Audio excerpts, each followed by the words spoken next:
বিসমিল্লাহির রহমানির রহিম।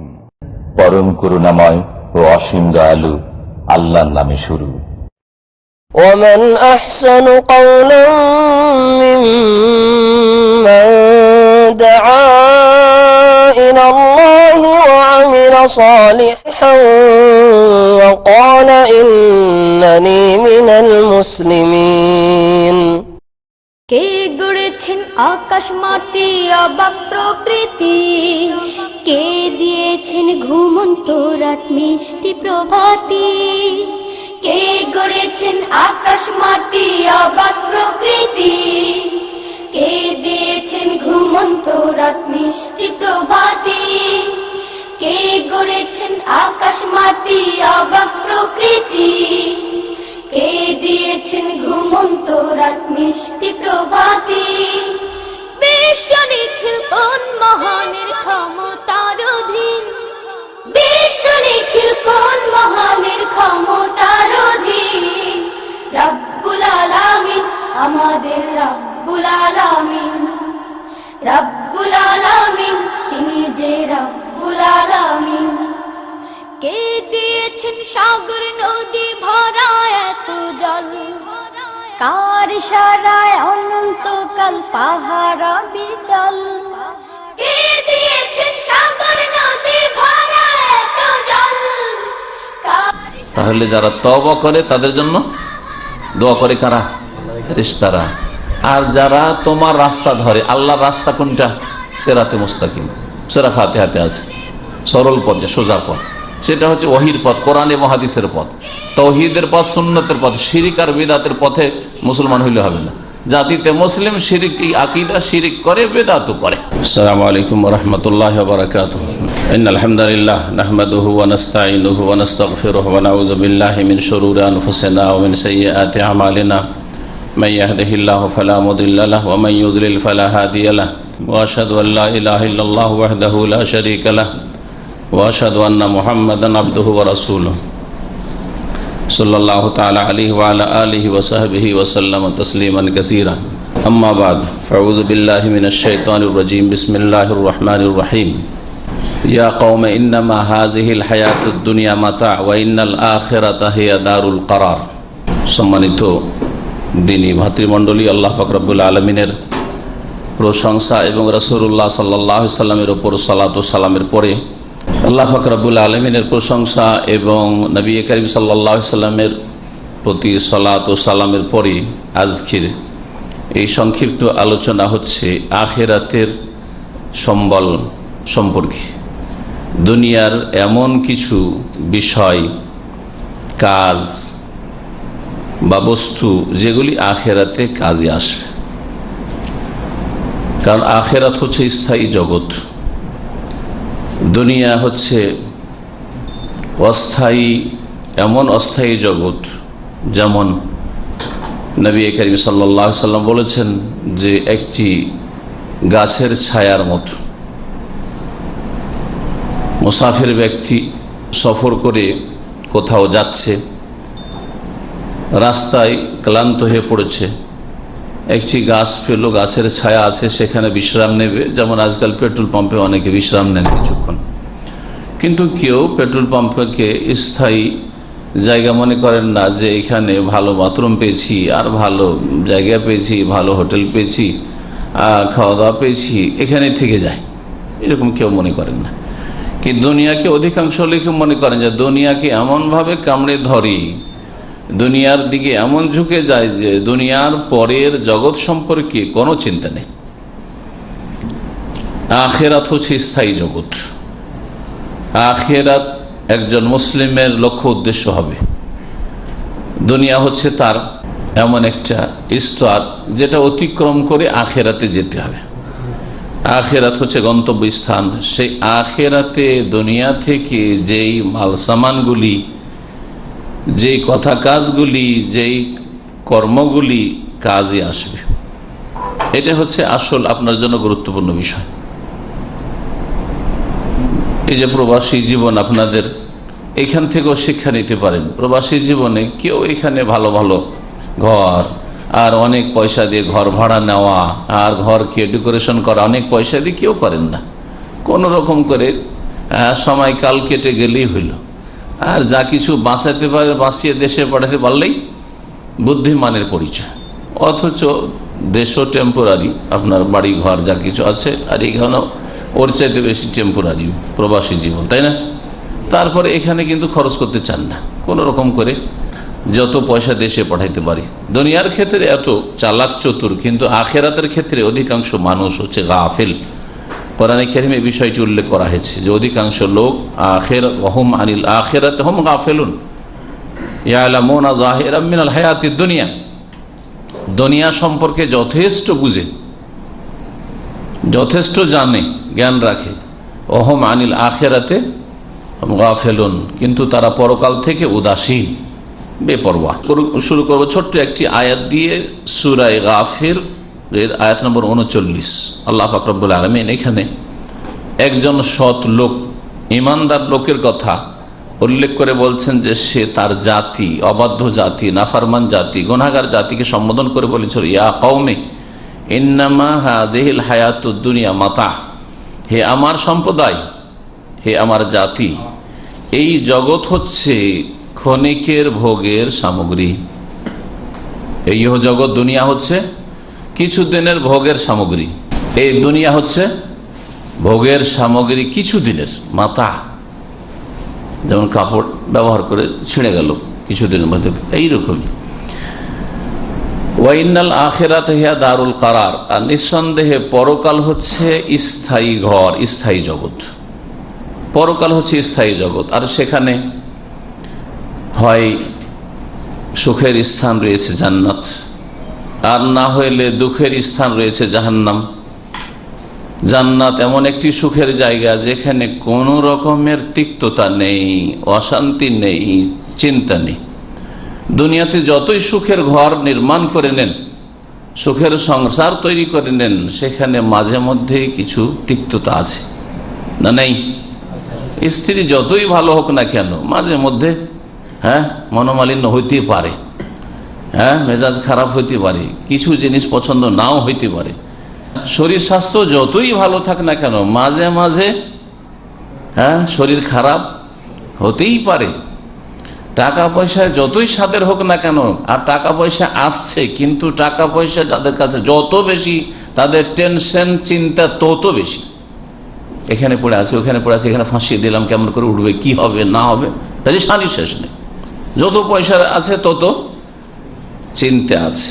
তাহলে পয়সা মজাও লাগছে, আবার ওতে তিক্ততাও আছে। তো দুনিয়ার যে কোনো মজার জিনিসে তিক্ততা আছে, পুরোপুরি স্বাদ নেই। কিন্তু জান্নাত এমন একটি সুখের স্থান যেখানে স্বাদ আর স্বাদ, যেখানে সুখ আর সুখ, সুখ ছাড়া সামান্যতম সেখানে দুঃখের, অশান্তির, দুশ্চিন্তার কোনো অবকাশ নেই। জাহান্নাম এমন একটি জঘন্য স্থান, এমন একটি আযাবের ঘর যেখানে সামান্যতম কোনো সুখের দিক নেই। দুনিয়ার যত অপ্রীতিকর জিনিস হোক, যতই কষ্টদায়ক জিনিস হোক, তার কিছু ভালো দিক আছে। যতই কষ্টের জিনিস হোক, তাতে কিছু ভালো দিক আছে। অসুখ কষ্ট দেয় মানুষকে, কিন্তু অসুখ হলে মানুষের সংশোধন হয়, সংশোধন হয় না? পাপ করেই যাচ্ছে, করে যাচ্ছে না, অসুখে পড়ে একটু ভালো হয়েছে। অ্যাক্সিডেন্ট, দুর্ঘটনা কষ্টদায়ক, কিন্তু অ্যাক্সিডেন্ট হওয়ার পর থেকে একটু হুঁশ হয়েছে, আল্লাহমুখী হয়েছেন, মসজিদমুখী হয়েছেন, অসৎ চরিত্রের একবারে একটু চরিত্রটা ভালো হয়েছে। জুলুম অত্যাচার করতেন, একটু হুঁশ হয়েছে যে মনে হয় এই যে জুলুম অত্যাচার আমি করি, বাড়াবাড়ি করি, সেই জন্য আল্লাহ ধরেছেন। মুসলিমের ক্ষেত্রে যে নিজের সংশোধন করতে চাই, যতই তিক্ত জিনিস হোক দুনিয়ার, তাতে সামান্য হইলেও ভালো দিক কিছু আছে। বিষাক্ত জিনিস, বিষাক্ত প্রাণী, সাপ বিচ্ছুতেও উপকারী সামান্য কিছু দিক আছে, না হইলে আল্লাহ সৃষ্টি করতেন না। তো আখেরাতে জান্নাত না হয় জাহান্নাম, তৃতীয় কোনো স্থান নেই যে জাহান্নাম থেকে পলায়ন করবেন, সেখানে আশ্রয় নেবেন। আর জান্নাত যদি নসিব হয়ে যায়, তাহলে কোনো চিন্তা নেই কখনো যে এখান থেকে কোনোদিন আবার বের করে দেওয়া হইতে পারে। দুনিয়ার যে কোনো জায়গায় এই দুশ্চিন্তা আছে। এ হচ্ছে সুখের জায়গা জান্নাত। তো জান্নাতে যাওয়ার জন্য দুনিয়ার সম্বলগুলি কি হবে? প্রথম সম্বল ঈমান। এই ঈমান দিয়ে শুরু করতে হবে। আপনার ঈমানটা ঠিক হইতে হবে। ঈমান মানে এই নয় যে শুধু বিশ্বাস করি আল্লাহ আছেন।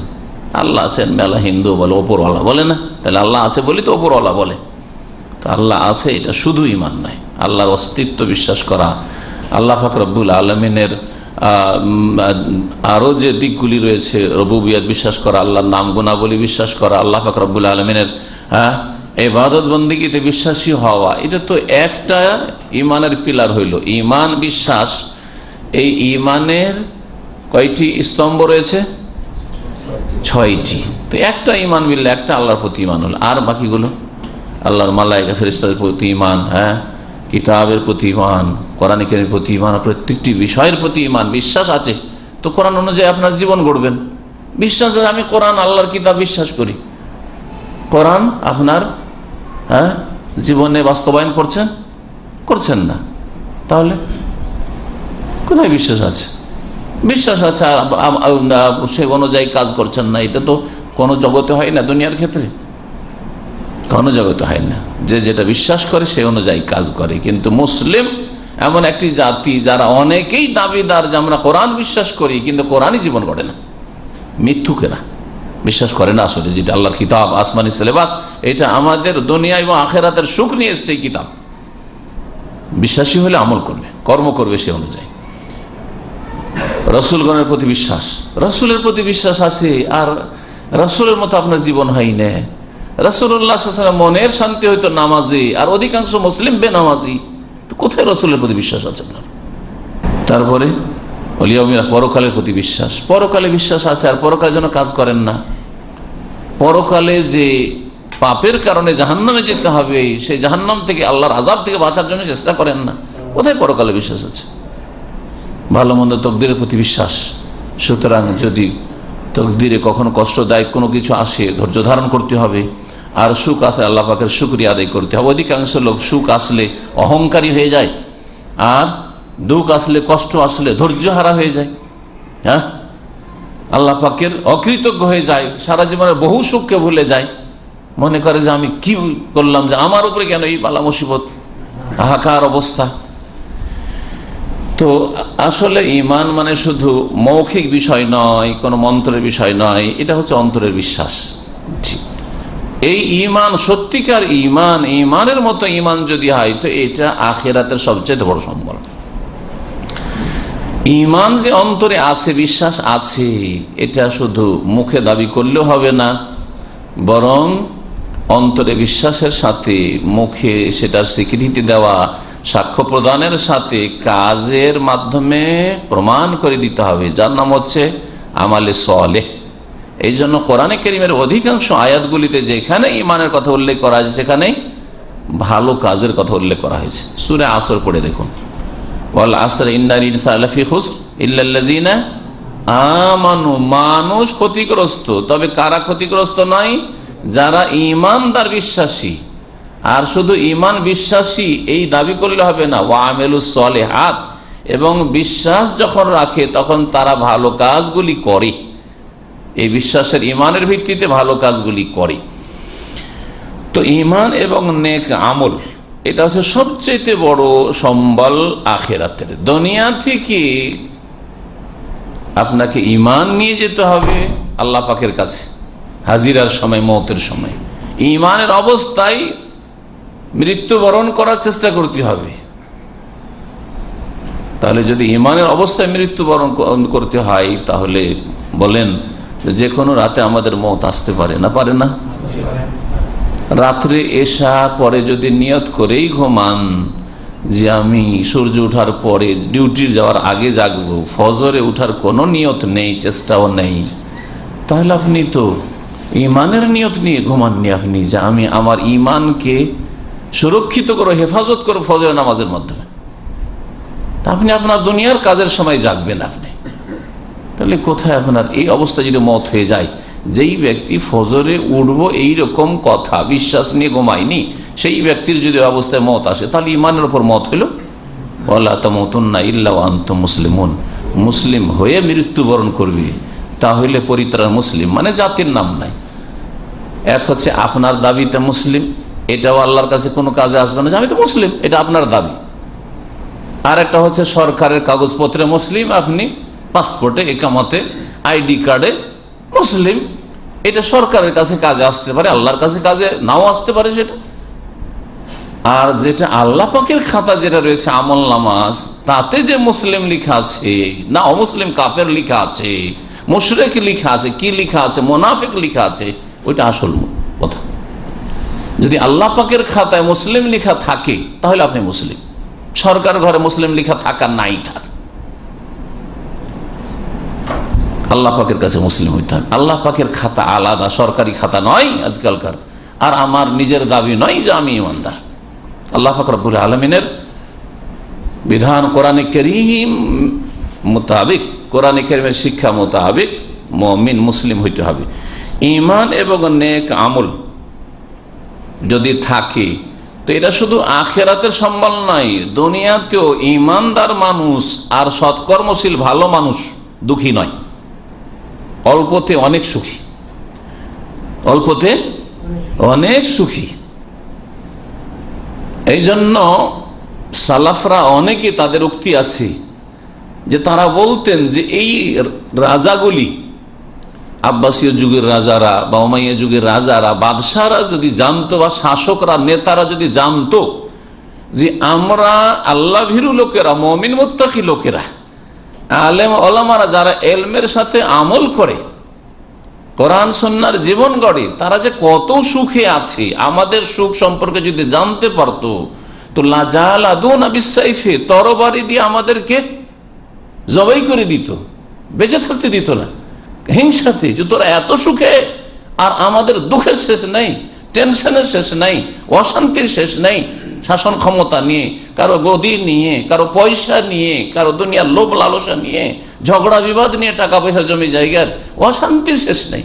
আর একজন ব্যক্তি আল্লাহকে ভয় করে এলমের সাথে আমল করে, তার যে শান্তি, মনের শান্তি, অন্তরের শান্তি, মানসিক সুখ, এই সুখ পয়সা দিয়েও পাওয়া যায় না, দুনিয়ার কোন রকমের যেসব ভোগের সামগ্রী রয়েছে সেগুলি দিয়েও পাওয়া যায় না।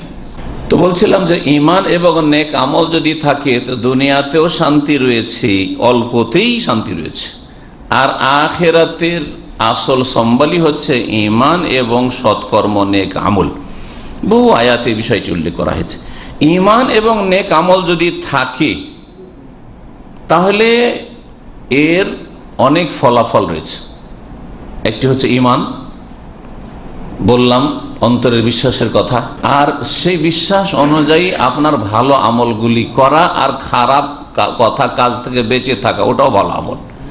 আপনি খারাপ জায়গায় যাচ্ছেন না, খারাপ কাজ করছেন না, এটি আপনার ভালো হওয়া, ভালো হওয়া। তো ভালো কাজ ইতিবাচক, মানে যেগুলি আল্লাহ এবং তার রাসূল সাল্লাল্লাহু আলাইহি ওয়াসাল্লাম ভালো বলেছেন, ভালো কাজগুলি করবেন। ভালো কাজ শুধু এতে সীমিত নাই, যেগুলি কি আল্লাহ এবং তার রাসূল খারাপ কাজ, খারাপ কথা বলে, সেগুলি থেকে বেঁচে থাকবে, এটি আপনার ভালো হওয়া, ভালো কাজ।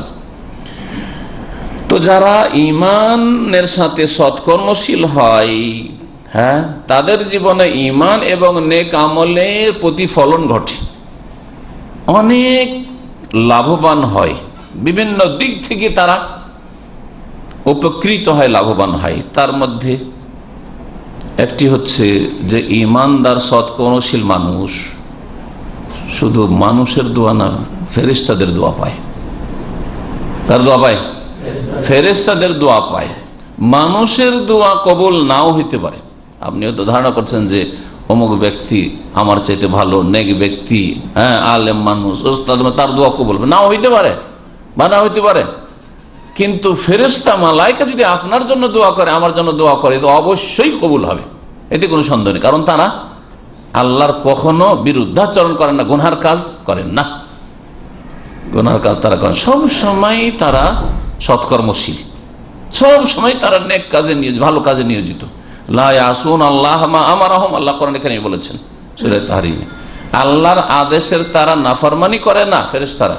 ওয়া ইয়াফআলুনা মা ইউমারুন, যা আদিষ্ট হয়, যা তাদেরকে নির্দেশ দেয় তাই তারা করে। ইউসাব্বিহুনা আল-লাইলা ওয়ান-নাহারা লা ইফতারুন। অন্য আয়াতে বলছে রাত দিন ফেরেশতা মালায়েকারা আল্লাহর তাসবিহ করে সুবহানাল্লাহ করতে থাকে। আপনার আমার সারা দিন 24 ঘন্টা চলে যায়, কখন অনেকের সপ্তাহ, অনেকের মাস চলে যায়, সুবহানাল্লাহ বলার তৌফিক হয়নি, আল্লাহর পবিত্রতা ঘোষণা, আলহামদুলিল্লাহ বলার তৌফিক হয়নি, আল্লাহু আকবার বলার তৌফিক হয়নি, লা ইলাহা ইল্লাল্লাহ বলার তৌফিক হয়নি, হ্যাঁ আস্তাগফিরুল্লাহ বলার তৌফিক হয়নি। রাত দিন তার ইউসাব্বিহুনা আল-লাইলা ওয়ান-নাহারা লা ইফতারুন, কিন্তু কখনো তারা ক্লান্ত হয় না, কখনো তারা গাফিল হয়ে যায় না। ফেরেশতাদের দোয়া পাওয়া যায়, আর মুমিন যারা আল্লাহর নেক বান্দা তাদের দোয়া পাওয়া যায়। আপনি যদি ইমানদার হয়ে যান আর সৎকর্মশীল হয়ে যান, তাহলে দোয়া পাবেন কার? ফেরেশতা। ফেরেশতাদের সংখ্যা মানুষের চেয়ে অনেক বেশি, তাই না? অসংখ্য ফেরেশতার দোয়া আপনার জন্য রয়েছে। আপনি যদি ভালো মানুষ হয়ে যান, হ্যাঁ, আপনার মধ্যে ঈমান এবং নেক আমল থাকে, তাহলে অন্যান্য মুমিন মানুষ এবং জিনরাও দোয়া করে, মানুষ এবং জিন দোয়া করে। তাহলে ফেরেশতার দোয়া পাবেন, মুমিন মানুষের দোয়া পাবেন, মুমিন জিনের দোয়া পাবেন আপনি। দলিল সূরা গাফির আয়াত নম্বর 7-8 আল্লাহ পাক ইরশাদ করেছেন, আল্লাযীনা ইয়াহমিলুল আরশ, ওই সব ফেরেশতা যারা আরশ বহন করে। মনে রাখবেন, যারা আল্লাহ পাকের আরশ বহন করে তার আল্লাহ পাকের মুকাররাবিন ফেরেশতা, মানে সান্নিধ্য প্রাপ্ত ফেরেশতা, নিকটবর্তী ফেরেশতা, তারা সবচেয়ে শ্রেষ্ঠ ফেরেশতা। হয় আল্লাহ পাকের আরশ বহন করে আছে, আর না হলে আল্লাহ পাকের আরশের চারপাশে তার আল্লাহ পাকের মজলিসে বসে আছে, তারা সবচেয়ে শ্রেষ্ঠ ফেরেশতা। তাদের কথা আল্লাহ উল্লেখ করেছেন, আল্লাযীনা ইয়াহমিলুনা আল আরশ, ওই সব ফেরেশতারা মালায়েকা যারা আরশ বহন করে, ওয়ামান হাওলাহু, আর ওই সব ফেরেশতারা যারা আরশের চারপাশে বসে রয়েছে। জি, আল্লাহ পাকের মজলিসে তারা আল্লাহ পাক যা বলেন তারা শোনেন, আর তারপরে দূরের অন্যান্য আকাশে যে ফেরেশতা রয়েছে তাদের কাছে ওই খবরগুলি পৌঁছে দেন তারা, বা যা আদেশ হয় তারা দ্রুত ছুটে যান যেখানে যেখানে এইসব কাজ তাদের করতে হবে। ইউসাব্বিহুনা বিহামদি রাব্বিহিম, তাদের প্রতিপালকের প্রশংসার সাথে সাথে তারা তাসবিহ করে, সুবহানাল্লাহ পড়ে, আলহামদুলিল্লাহ পড়ে। ওয়া ইউমিনুনা বিহি, আল্লাহর প্রতি তারা বিশ্বাস করে। ওয়া ইস্তাগফিরুনা লিল্লাযিনা আমানু, আর মুমিন মুসলিমদের জন্য তারা আল্লাহর কাছে ক্ষমা চাই, ইস্তেগফার করে। হ্যাঁ, আল্লাহ তুমি এই মুমিন বান্দাদেরকে মাফ করে দাও। শুধু আমভাবে না যে সকল মুসলিমকে মাফ করে দাও, বরং নবী করিম সাল্লাল্লাহু আলাইহি ওয়াসাল্লামের হাদিসে রয়েছে, এক একটা বিষয়কে যদি ভেঙে বলা হয় তো অনেক সময় লাগবে, সেই সংখ্যে বলছি। সেই বখত রয়েছে, মানুষ যখন, যেমন একটি হাদিস উদাহরণস্বরূপ বলি, মানুষ যখন মসজিদে বসে থাকে নামাজের অপেক্ষায়, নামাজ শুরু হবে সে নামাজের অপেক্ষায়, আজানের আগে অথবা আজানের পরে যে বসে আছে, আর না হইলে এক নামাজ পড়ার পরে আর কত যাব, মসজিদে বসে আছে, মাগরিব পড়েছি, এশাটা পড়বো তারপর যাবো, বা জিকির আজকার তাসবিহ তাহলিলে বসে আছে, ফজর নামাজ পড়া হয়েছে তারপরে বসে আছে যে সূর্য উঠবে, তারপরে সালাতুল ইশরাক পড়েই বেরোবো, মসজিদে বসে আছে, উজু অবস্থায় বসে আছে। হাদিস রয়েছে, মা লাম ইউহদিস ফি, যদি উজু ভঙ্গ না হয়ে যায় তাহলে তাদের জন্য দোয়া করতে থাকি, বলে আল্লাহুম্মা মাগফির লাহু আল্লাহুম্মা আরহামহু, আল্লাহ এই লোকটাকে মাফ করে দাও, এই লোকটার উপরে রহম করো। তাহলে নাম ধরে ধরে ফেরেশতারা দোয়া করেন। আর কোন ফেরেশতারা তা শুনলেন আয়াতে। আর এই ফেরেশতারা রব্বানা, হে আমাদের প্রতিপালক, ওয়াসি'তা কুল্লা শাইইন রাহমাতান ওয়া ইলমা, হে আল্লাহ তুমি প্রত্যেক বস্তুকে তোমার দয়া এবং জ্ঞান দ্বারা তুমি পরিবেষ্টন করে রয়েছো, মানে তোমার দয়া সকলকে শামিল, সবকিছুকে শামিল, এবং তোমার জ্ঞানও সবকিছুকেই শামিল, ঘিরে রয়েছে। সবকিছু সম্পর্কে তোমার জ্ঞানও আছে এবং সবকিছুর উপর তোমার রহমতও রয়েছে। ফাগফির লিল্লাযিনা তাবু, সুতরাং যারা তওবা করে তাদেরকে ক্ষমা করে দাও। ওয়াত্তাবাউ সাবিলাকা, আর তোমার রাস্তা যারা ধরে তাদেরকে ক্ষমা করে দাও। তাহলে যারা তওবা করে তাদের জন্য দোয়া করে কারা? ফেরেশতারা। আর যারা তোমার রাস্তা ধরে, আল্লাহর রাস্তা কোনটা? সিরাতে মুস্তাকিম, সূরা ফাতিহাতে আছে, সরল পথ, সোজা পথ, সেটা হচ্ছে ওহীর পথ, কোরআন এবং হাদিসের পথ, তাওহীদের পথ, সুন্নতের পথ। শিরিক আর বিদআতের পথে মুসলমান হইলে হবে না। জাতিতে মুসলিম শিরিক, আকীদা শিরিক করে, বিদআতও করে। হ্যাঁ, শবে বরাত করবে, শবে মেরাজ করেছে, মিলাদ করে, নওয়াইতো পড়ে, এসব করে, বিদআত করে, বহু বিদআত করে। তো ওরা আল্লাহর রাস্তায় নেই, নবীর রাস্তা নেই। সুতরাং যখন আল্লাহ এবং রাসূলের দেওয়া রাস্তায় নবী সাল্লাল্লাহু আলাইহি ওয়াসাল্লামের ছেড়ে যাওয়া রাস্তা সিরাতে মুস্তাকিমের ওপর নেই, তখন তাদের জন্য ফেরেশতাদের দোয়া নেই। ভালো করে শুনুন, আল্লাহ কি বলছেন, হে আল্লাহ তুমি মাফ করে দাও ওই সব লোকদেরকে যারা তওবা করে, ওয়াত্তাবাউ সাবিলাক, আর তোমার রাস্তার অনুসরণ করে, ওয়াকিহিম আযাবাল জাহিম, এবং তাদেরকে জাহান্নামের আযাব থেকে রক্ষা করো। জাহান্নামের আযাব থেকে আপনার রক্ষার জন্য ফেরেশতারা দোয়া করে, আরশ আজিমের চারপাশের ফেরেশতারা দোয়া করে, আরশ বহনকারী ফেরেশতারা দোয়া করে। কোরআন কারীমের এই আয়াত প্রমাণ করে। আরো দোয়া করে, রব্বানা, হে আমাদের প্রতিপালক, ওয়াদখিলহুম জান্নাত, তাদেরকে জান্নাতে দাখিল করা, জান্নাত দিও তাদেরকে, জান্নাতে আদন, স্থায়ী জান্নাত, জান্নাতে আদন আল্লাতী ওয়া'আদতাহুম, যেই জান্নাতের তুমি তাদের সাথে প্রতিশ্রুতি করেছো, ওয়াদা করেছো যে তারা ঈমান আমলের অবস্থায় যদি মৃত্যুবরণ করে তো জান্নাত দেব তাদেরকে। এই ওয়াদা তুমি পূরণ করিও। কারা দোয়া করে? ফেরেশতারা দোয়া করে। ওয়ামান সালাহা মিন আবাইহিম ওয়া আজওয়াজিহিম, শুধু ওই লোকদের জন্য না, বরং নেক লোক যারা ইমানদার সৎকর্মশীল তাদের বাপ দাদা পূর্বপুরুষদের জন্য, আপনার বাপ মায়ের জন্য দোয়া করে ফেরেশতারা, ছেলে মেয়েদের জন্য দোয়া করে, আপনাদের স্ত্রীর জন্য দোয়া করে। যে এই আয়াত প্রমাণ করে কোরআনে কারীমের কথা। কি বলেন ফেরেশতারা? দোয়াটি শুনেন, ফেরেশতাদের দোয়া, আল্লাহ তাদেরকে স্থায়ী জান্নাত দাও, যে জান্নাতে তুমি ওয়াদা করেছো তাদের সাথে। ওয়ামান সালাহা মিন আবাহিম, আর ওদেরকেও জান্নাত দাও যারা তাদের বাপদাদা পূর্বপুরুষদের মধ্য থেকে সালেহ নেক, তাদের যারা নেক বাপ মা। তাহলে আপনার বাপ মা যদি সৎকর্মশীল হয়, দাদা দাদি যদি সৎকর্মশীল হয়, নানা নানি সৎকর্মশীল হয়, তারাও এই ফেরেশতাদের দোয়া পাবে। কিন্তু শর্ত নেক হইতে হবে। মানে আপনি মুমিন কিন্তু আপনার বাপ অসৎ, বেনামাজি, শিরকি কবর মাজার আকীদা রাখে, অথবা নিউ মুসলিম, একজন নিউ মুসলিম তার বাপ কাফের হিন্দু, তাহলে দোয়া পাবেন না। এই জন্য ওমান সালাহা মিন আবাইহিম, তাদের বাপ দাদা যারা নেক, আল্লাহ তাদেরকেও মাফ করে দাও, জান্নাত দাও। ওয়া আজওয়াজিহিম, এবং তাদের স্ত্রীদেরকেও তুমি জান্নাত দাও। ওয়া যুররিয়াতিহিম, তাদের ছেলে মেয়েদেরকেও, সন্তান সন্ততিকেও জান্নাত দাও যারা নেক। জি, তাহলে বোঝা গেল যে আপনার স্ত্রীকে যদি আপনি নেক বানাইতে পারেন, নামাজি বানাইতে পারেন, পর্দানাসীন বানাইতে পারেন, যদি আল্লাহ ভীরু বানাইতে পারেন, আপনার ছেলে মেয়েদের যদি আল্লাহ ভীরু বানাইতে পারেন, সৎ সন্তান যদি আপনি গড়ে তুলতে পারেন, হ্যাঁ, ডাক্তার ইঞ্জিনিয়ার বানাবার জন্য আপনি কত যে পরিশ্রম, কত যে ব্যয় করেছেন, অর্থ শ্রম আর কত কিছু যে আপনি খরচ করেছেন, কিন্তু ছেলে আমার নামাজি হোক, ছেলে আমার ইসলাম সম্পর্কে জানুক, ছেলে তাওহীদ সম্পর্কে জ্ঞান হাসিল করুক, রসুলের সুন্নাত আদর্শ সম্পর্কে জানুক এবং সঠিক ইসলামের প্রতি অটল থাকুক, এটা কি আপনি চাইছেন আপনার ছেলে মেয়েদের জন্য? যদি চেয়ে থাকেন তাহলে আপনিও জান্নাত পাবেন ফেরেশতাদের দোয়া, আর আপনার ছেলে মেয়েরাও পাবে, আপনার স্ত্রীও পাবে, আপনার বাপ মাও পাবে। ইন্নাকা আনতাল আজিজুল হাকিম, হে আল্লাহ তুমি নিঃসন্দেহে মহাপরাক্রান্ত এবং বিজ্ঞানময়। সূরা গাফির আয়াত নম্বর 7 এবং 8। সূরা গাফির অপর নাম মুমিন। মাশাআল্লাহ, সূরা গাফির আরব দেশে কিছু সূরার নাম প্রসিদ্ধ রয়েছে গাফির বলে, এখানকার কোরআন শরীফগুলো, কিন্তু ভারত পাকিস্তান বাংলাদেশে কোরআনগুলি ছাপে সেখানে কিন্তু গাফির লেখা না, কি লেখা আছে? সূরা আল মুমিন। সূরা হাশরে আয়াত নম্বর 10 রয়েছে মুমিনদের দোয়া। এতক্ষণ তো বললেন যে ফেরেশতাদের দোয়া পাচ্ছেন, তাই না? এখন মুমিনদের দোয়া, একজন মুমিন আর একজন মুমিনের দোয়া পায়। যদি সৎকর্মশীল মুমিন হন তো অন্যান্য মুমিন মুসলিম যারা সারা বিশ্বে রয়েছে তাদের দোয়া থেকে একটা ভাগ সব সময় পাচ্ছেন। যখন আপনার নাম ধরে দোয়া করবে তখন না, প্রত্যেক নামাজে আপনার জন্য দোয়া হয়। প্রত্যেক মুসলিমের জন্য, একজন মুসলিমের জন্য আরেকজন মুসলিম, নর হোক আর নারী হোক, প্রত্যেক নামাজের ভিতরে সলাতে দোয়া করে, যেটা অনেকের নলেজে নেই। নিজেও করে কিন্তু তার নলেজে নেই, না বুঝার কারণে। কেমন করে বলছি,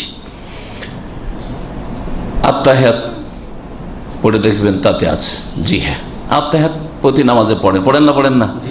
বরং 3 রাকাত নামাজ হলে 2 বার আত্তাহিয়াত পড়েন, 4 রাকাত নামাজ হলে 2 বার করে আত্তাহিয়াত পড়েন। তো 2 বার করে প্রত্যেক মুমিনের জন্য দোয়া করছেন, কিন্তু আপনি খবরই রাখেন না, যেহেতু আত্তাহিয়াতের তরজমাই বুঝেন না, মন্ত্রের মতো আত্তাহিয়াত পড়েন। অথবা তরজমা অনেকে পড়েছেন বুঝেছেন কিন্তু মগজে এটা ঢুকিয়ে রাখেননি যে আমি আত্মায়াতের মাধ্যমে আমার মুমিন ভাই বোনদের জন্য সারা বিশ্বে যে যেখানে আছে তাদের জন্য দোয়া করছি। এটা সেন্সে নেই আপনার, অতদূর পর্যন্ত আপনার মগজকে নিয়ে যেতে পারেননি আপনি। তার আগে সূরা হাসরে আয়াতটি শোনায়, ওয়াল্লাযীনা জাউ মিন বাদিহিম, আল্লাহ পাক রব্বুল বলছেন যে যারা পরবর্তীকালে আসবে, মানে সাহাবায়ে কেরামদের পরে অন্যরা আসবে। মুহাজিরিন আনসারদের কথা তার আগে উল্লেখ করেছেন আল্লাহ পাক রব্বুল সূরা হাসরে, আর তারপরে মুহাজিরিন আনসারদের পরে যারা আসবে, ইয়াকুলুনা, তারা মুমিন হইলে সত্যিকার দোয়া করবে, রব্বানা গফির লানা, হে আল্লাহ আমাদেরকে ক্ষমা করে দাও, ওয়ালি ইখওয়ানিনা আল্লাযীনা সাবাকুনা বিল ঈমান, আর আমাদের ওই সব ভাই বোনদেরকে মাফ করে দাও, ক্ষমা করে দাও যারা আমাদের পূর্বে ঈমানের অবস্থায় চলে গেছে। তাহলে এই দুয়াতে কজন মুসলিম ভাগ পেল?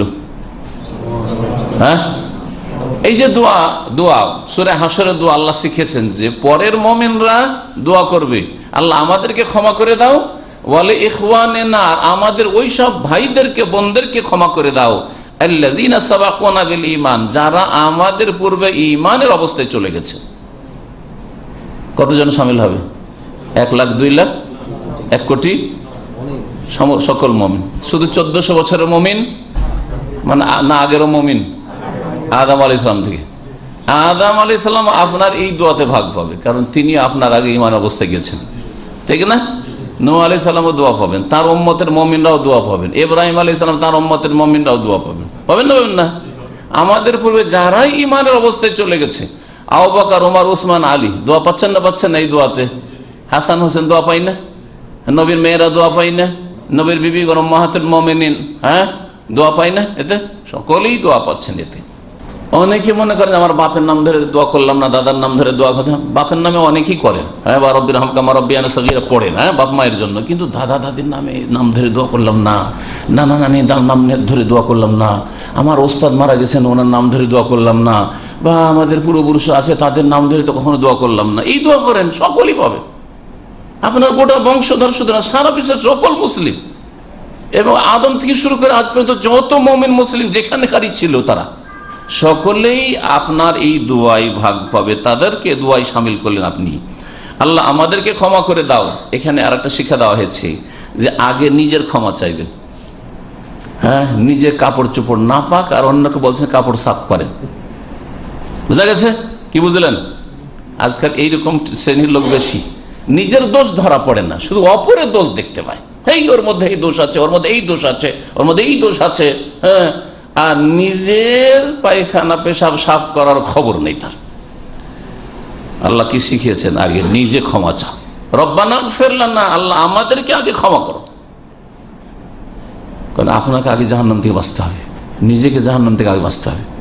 অনেকেই বেনামাজি, নামাজ পড়ে না, এই তোরা নামাজ পড়ে ছেলে মেয়েকে নামাজের কথা বলে, এখনো নামাজ ঠিক না, ছেলেকে হাফেজ বানাবে। স্ত্রী খোঁজ নেই যে তুই নামাজ পড়ছিস কিনা, তুই তো ফিরে আছিস, তুই নামাজ পড়ি, আমি না হয় ব্যস্ত। এরকম লোক দেখেছেন? আছে সমাজ আমাদের দেশে। কিন্তু আমি না হয় সংসার নিয়ে ব্যস্ত, টাকা পয়সা নিয়ে ব্যস্ত, কাজকর্মে ব্যস্ত, তুই কি করছিস বাড়িতে বসে বসে? তুই নামাজটা পড়। স্ত্রীকে জান্নাতে পড়াবে, ও জান্নাতে যাবে, ও জাহান্নামে যাবে। কত মূর্খের মূর্খ। তো না, এটা না, তরিকা হচ্ছে আগে নিজেকে রক্ষা করো। কু আনফুসাকুম ওয়া আহলিকুম নারা, নিজেকে রক্ষা করো জাহান্নাম থেকে, তারপরে তোমার পরিবার পরিজনকে রক্ষা করো জাহান্নাম থেকে। বাড়ি থেকে শুরু করতে হবে আপনার, নিজে প্রথম নিজে থেকে শুরু করতে হবে, তারপর বাড়ি, আর তারপরে আত্মীয় স্বজন, তারপরে অন্যরা, দেশবাসী। রব্বানা গফির লানা, আল্লাহ আমাদেরকে ক্ষমা করে দাও, আর আমাদের ওইসব ভাইদেরকে ক্ষমা করে দাও যারা আমাদের পূর্বে ঈমানের অবস্থায় সাবাকুনা বিল ঈমান চলে গেছে। ওয়ালা তাজাল ফি কুলুবিনা গিল্লাল লিল্লাযিনা আমানু, আর মুমিন যারা, তাদের সম্পর্কে আমাদের অন্তরে যেন কোন রকমের বিদ্বেষ, শত্রুতা, হিংসা না থাকে। আল্লাহ হিংসা মুক্ত করে দাও, শত্রুতা মুক্ত করে দাও, তার অন্তরটাকে সাফ রাখতে হবে। এবং অঙ্গীকার করছেন, আল্লাহর কাছে দোয়া করছেন, আর কর্ম সেই অনুযায়ী নয়, তার মুনাফিক না। অনেকে আছেন হয়তো দোয়াটা পড়ছেন, এই দোয়াটা, কিন্তু ভিতর সবসময় একটু কাউকে ভালো দেখলে হিংসা হয়।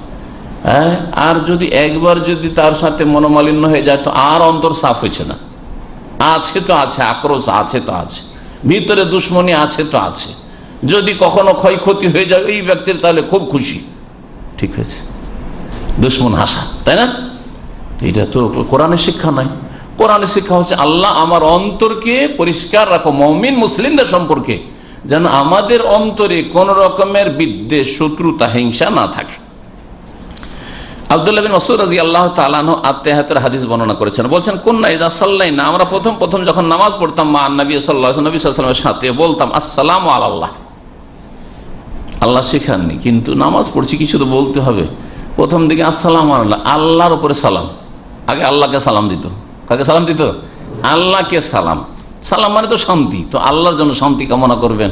আল্লাহ আপনার শান্তির দুয়ার মুখাপেক্ষী, আল্লাহ তো শান্তির মালিক, তাঁরই নাম তো আসসালাম। 99 নামের একটি নাম হচ্ছে আসসালাম। তার হাতে সমস্ত রকমের শান্তি, তার জন্য আবার কিসের শান্তির কামনা? আসসালামু আলাল্লাহ কাবলা ইবাদিহি, আল্লাহর বান্দার পূর্বে আল্লাহর উপরে সালাম। আগে আল্লাহকে সালাম, তারপরে আসসালাম আলা জিবরাইল, জিবরাইলকে সালাম, আসসালাম আলা মিকাইল, মিকাইলকে সালাম, আসসালাম আলা ফুলান, আর তারপরে আবু বকরকে সালাম, উমরকে সালাম, ওসমানকে সালাম, অমুককে সালাম, তমুককে সালাম, এইরকম হ্যাঁ এক এক করে বলতো। ফালাম্মান সারাফান নবী সাল্লাল্লাহু আলাইহি ওয়াসাল্লাম, নবী সাল্লাল্লাহু আলাইহি ওয়াসাল্লাম যখন নামাজ থেকে ফিরলেন, তাহলে এইটা কিছুদিন ধরে চলছে এরকম নয়, হয়তো একবার দুইবার কখনো এইরকম বলেছে। আর নবী সাল্লাল্লাহু আলাইহি ওয়াসাল্লাম শুনতে পেলেন যে এইরকম আল্লাহকে ওরা সালাম বলছে, অমুক অমুককে সালাম, জিবরাইল মিকাইলকে সালাম। নবী সাল্লাল্লাহু আলাইহি ওয়াসাল্লাম ফেরার পরে আকবালা আলাইনা বিওয়াজহি, আমাদের দিকে মুখমণ্ডল ফিরিয়ে বসলেন। তাহলে ইমাম সাহেবকে সালাম ফেরার পরে মুক্তাদির দিকে মুখমণ্ডল ফিরিয়ে বসতে হবে। আর বাংলাদেশে ইমাম কেমন হয়ে বসে? একটু ডানে না হয় বামে কাছে বসবে, এইদিকে না হয় এইদিকে বসবে। জানি না বাম দিকে না ডান দিকে বসেন না, কখনো এইদিকে কখনো এইদিকে করে, আপনার ওইটা বেশি বুঝবেন। কিন্তু সোজা জীবনে বসতে দেখবেন না। কেন? হাদিসে যাচ্ছে সোজায় বসা, হাদিসের বিরোধিতা করতে হবে। এটাই নাকি? এটা কি মুসলিমের চরিত্র?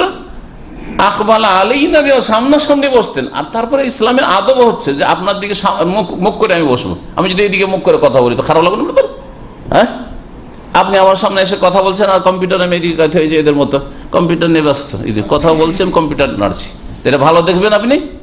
ভালো লাগবে না, তাই না?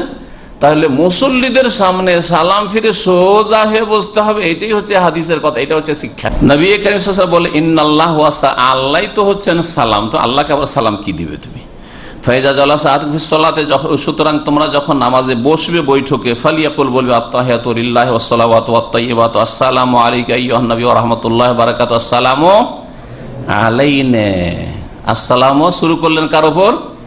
আমাদের প্রতি সালাম হোক। প্রথম দেখেন এখানেও আগে নিজেকে সালাম, প্রথম আপনি শান্তির মুখাপেক্ষী, নিজের জন্য শান্তি কামনা করেন, আমাদের প্রতি সালাম হোক। ওয়ালা ইবাদিল্লাহিস সালিহিন, আর আল্লাহর যত নেক বান্দা রয়েছে সকলের প্রতি সালাম হোক। তাহলে আল্লাহর নেক বান্দাদের উপর, অসৎ লোকের উপর সালাম না। কার উপর সালাম? নেক বান্দাদের জন্য দোয়া করলেন আপনি। বুঝা গেল যে নেক আমল কাজে আসে, নেক আমল দুনিয়াতেও কাজে আসে। মুমিনদের কি দোয়া পাওয়া যায়? নেক দোয়া পাওয়া, শান্তির দোয়া পাওয়া যায়।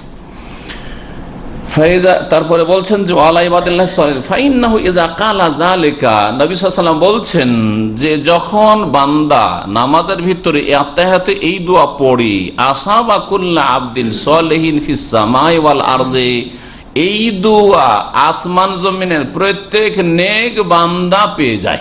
আত্তাহিয়াত আপনি পড়লেন, আসসালামু আলাইনা ওয়া আলা ইবাদিল্লাহিস সালিহিন, আমাদের উপর সার্বিক শান্তি বর্ষিত হোক, আর প্রত্যেক নেক বান্দা, আল্লাহ নেক বান্দার উপর হ্যাঁ সার্বিক শান্তি বর্ষিত হোক। এই দোয়া থেকে ভাগ পেল কে? কুল্লা আবদিন, প্রত্যেক নেক বান্দা, ফিস সামায়ে, সে আকাশে। তাহলে আপনার দোয়াতে ফেরেশতা ভাগ পাচ্ছে, আকাশের বান্দা তারা। ওয়াল আরজে, জমিনে নেক বান্দা, জিন এবং ইনসান, মানুষ জিন সকলেই আপনার এই আত্তাহিয়াতের দোয়াতে ভাগ পেয়ে যায়। যেন আপনি আপনার জিন ভাই বোনদের জন্য দোয়া করলেন, মমিন ভাই বোনদের জন্য দোয়া করলেন, শুধু নিজের ভাষাভাষী নয়, নিজের বংশধর নয়, হ্যাঁ, যে কোনো ভাষার মুসলিম নর এবং নারীর জন্য দোয়া করলেন। আশহাদু আল্লা ইলাহা ইল্লাল্লাহ ওয়া আশহাদু আন্না মুহাম্মাদান আবদুহু ওয়া রাসূলুহু। আত্তাহিয়াত পড়ার পরে দরুদ ইব্রাহিম আল্লাহুম্মা সাল্লি আলা মুহাম্মদ পড়বেন। তারপরে সুম্মা ইয়াতাখাইয়ার বাদু মিনাল কালামি মা শা, নবী সাল্লাল্লাহু আলাইহি ওয়াসাল্লাম বলেছেন তারপরে যে কোনো দোয়া যা পছন্দ হয় তা করুক। তাহলে আত্তাহিয়াত এবং দরুদ পড়ার পরে যে কোনো দোয়া করা যেতে পারে। সহিহ বুখারী এবং মুসলিমের হাদিস। এই হাদিস থেকে কি প্রমাণিত হলো আমাদের বিষয়ে? যে আখিরাতের সম্বল হচ্ছে ঈমান এবং আমল। আর ঈমান আমল যদি আপনার ঠিক থাকে তাহলে কি পাবেন? মুমিনের দোয়া পড়েন প্রত্যেক নামাজে, ফরজ নামাজে, সুন্নত নামাজে, নফল নামাজে, বেতন নামাজে আত্তাহিয়াত পড়ছে আর আপনার জন্য দোয়া করছে, আপনার জন্য দোয়া করছে, ফেরেশতাদের দোয়া এবং মুমিনদের দোয়া। আখিরাতে যেই জিনিসটি কাজে আসবে এই মর্মে বুখারী মুসলিমের একটি হাদিস শোনায়। আনাস বিন মালিক রাদিয়াল্লাহু তাআলা নবী করিম সাল্লাল্লাহু আলাইহি ওয়াসাল্লামের সাহাবী বলছেন, কালা রাসূলুল্লাহ সাল্লাল্লাহু আলাইহি ওয়াসাল্লাম বলেছেন, ইয়াতবাউল মাইয়িতা সালাসুন, মৃত ব্যক্তিকে যখন কবরস্থানে দাফন করার জন্য নিয়ে যাওয়া হয় তখন তার পিছনে পিছনে তিনটি জিনিস যায়, তার সাথে সাথে কি যায়? তিনটি জিনিস যায়। ফায়ার যে ইসনান, দুটো তো ফিরে যায়, ওয়ায়াবকা মাহু ওয়াহিদ, আর একটা তার সাথে থাকে, যেটা থাকে সেটা হচ্ছে আপনার আখিরাতের সম্বল। আর যারা আপনাকে কবরস্থান পর্যন্ত নিয়ে গেল বা যেই জিনিসগুলো আপনার কবরস্থানে আপনার সাথে গেল আর ফিরে চলে আসলো সেটা আখিরাতের সম্বল নয়। সেটা ইয়াতবাউ আহলুহু ওয়া মালুহু আমালুহু, কোন ব্যক্তি যখন তার ইন্তেকালের পরে তাকে দাফন করতে নিয়ে যাওয়া হয় তখন তার সাথে তার পরিবার যায়। পরিবার বলতে স্ত্রীকে বোঝান, কারণ মহিলাদের কবরস্থানে যাওয়া জায়েজ নয়। পরিবার মানে পুরুষ সদস্য যারা পরিবারে রয়েছে, আপনার বাপ মা থাকলে বাপ মা ছাড়া বাপ, তারপরে আপনার ভাইয়েরা, ছেলেরা ইত্যাদি চিজ। নবী সাল্লাল্লাহু আলাইহি ওয়াসাল্লাম হাদিস হয়, লানাল্লাহু যায়রাতিল কুবুর, আল্লাহ লানত রয়েছে কবর জিয়ারতকারিনী মহিলাদের উপর, কবর জিয়ারতকারিনীদের উপর কি রয়েছে? আল্লাহ লানত, অভিসম্পাত রয়েছে। সুতরাং মহিলাদের ইচ্ছা করে কবরস্থানে যাবে এটা জায়েজ নয়।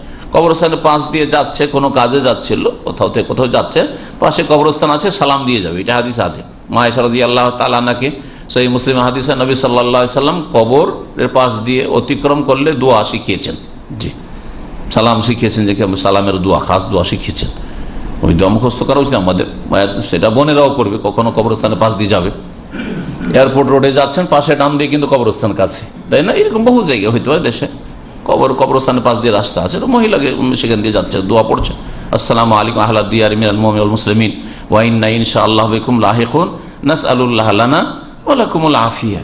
এই দোয়া পুরুষও পড়বে, নারীও পড়বে। কিন্তু কবরস্থানে জানাজার উদ্দেশ্যে অথবা কবরস্থানে দোয়া করার উদ্দেশ্যে, কবর দেখার উদ্দেশ্যে, জিয়ারতের উদ্দেশ্যে মহিলাদের যাওয়া জায়েজ নয়, নিষেধ রয়েছে।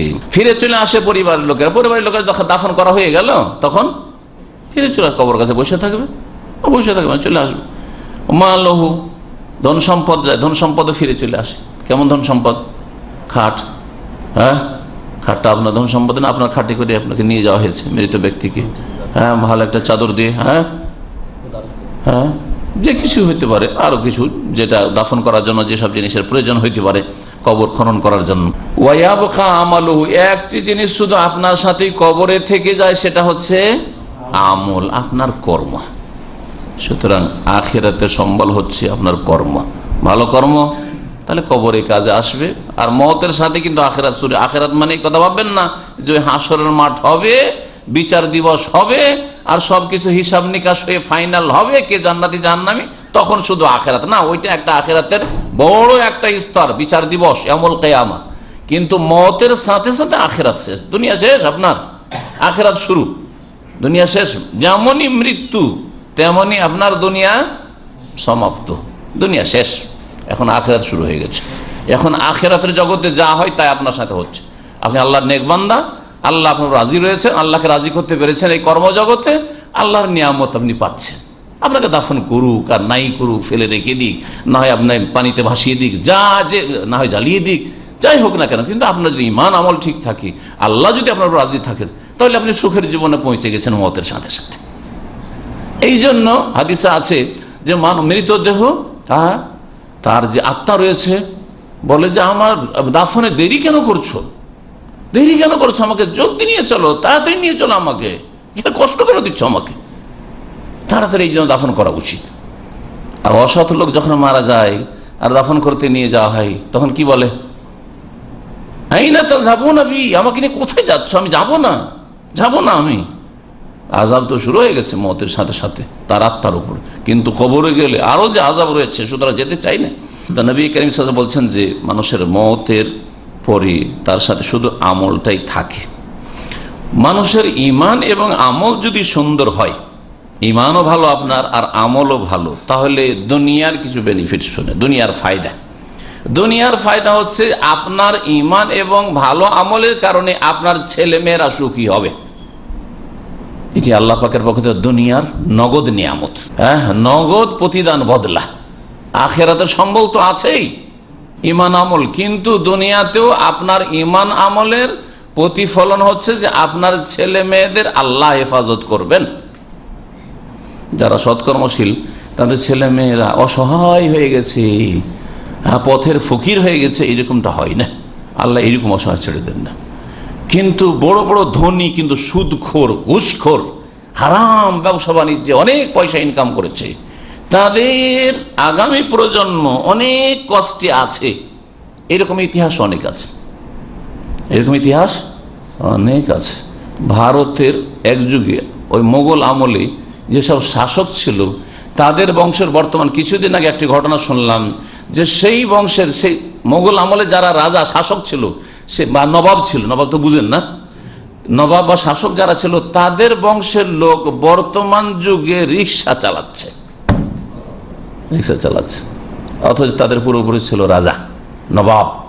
তো যারা অনেক ধন সম্পদ হারাম উপায় উপার্জন করে যাচ্ছেন, কি জন্য? আপনার পেটের জন্য না, ছেলে মেয়েকে সুখী করার জন্য, ছেলে মেয়েকে সুখী করার জন্য। আগামীতে যেন আমার ছেলে মেয়েদের কোনো চিন্তা না থাকে, খুব সুখের জীবন কাটায়। হারাম পয়সা যদি উপার্জন করে রেখে যান, সুদ, ঘুষ, বেমানি, আত্মসাৎ, কারো জমি বেমানি, কারো আরো কিছু করা, টাকা পয়সা ধার নিয়ে উধাও হয়ে যাও, এই ইত্যাদি বহু বেইমানির রাস্তা রয়েছে। যারা বেইমানি করে তারাই ওই সব বুঝে বেশি আরো। তো এসব কোনোদিন আপনার কাজে আসবে না, আর আপনার ছেলে মেয়েদের কাজে আসবে না, আরো ক্ষতি সাধন করে। পক্ষান্তরে যদি আপনি ইমানদার হন, সৎকর্মশীল হন, তো এর বদৌলতে আল্লাহ পাক আপনার ছেলে মেয়েদের হেফাজত করবেন। দলিল কোরআনে কারীম আছে, সূরা কাহফ আয়াত নম্বর 82, আয়াত নম্বর 82, তার আগে আর তারপরে মুসা আলাইহিস সালাম এবং খেজর আলাইহিস সালামের ঘটনা বর্ণনা করা হয়েছে। মুসা খেজের ঘটনা জানেন তো, মুসা খেজের ঘটনা, মুসা খেজর আলাইহিস সালামের ঘটনার একটি অংশ, একটা অংশ ছিল যে একটা গ্রাম দিয়ে যাচ্ছিলেন মুসা আলাইহিস সালাম খেজরের সাথে, একটা দেয়াল ভেঙে পড়ছিল, ঠিক না? তখন খেজর কি করলেন? খেজরকে আল্লাহ পাক শরীয়ত শক্তি দিয়ে দেয়ালটাকে ধরে ফাঁকা সোজা করে দিলেন, মজবুত হয়ে গেল, দেয়ালটা ভেঙে পড়তো কয়েকদিনের মধ্যে হয়তো। তখন মুসা আলাইহিস সালাম দেখলেন যে দেয়ালটা এদের ঠিক করে দিল, মেহনত পরিশ্রম করলো আমার সঙ্গী খেজর, আর একটা পয়সাও নিল না, অথচ একটু আগে এই গ্রামবাসীর কাছে এত ক্ষুধার্ত ছিলাম, কিছু খেতে চেয়েছিলাম, তো খেতেও দেয়নি ফ্রিতে, আর কাজ করে দিলাম তাদের, তো না যদি কার পয়সা নিয়ে নি, পয়সা দিয়ে কিনে খাবো, ঠিক না?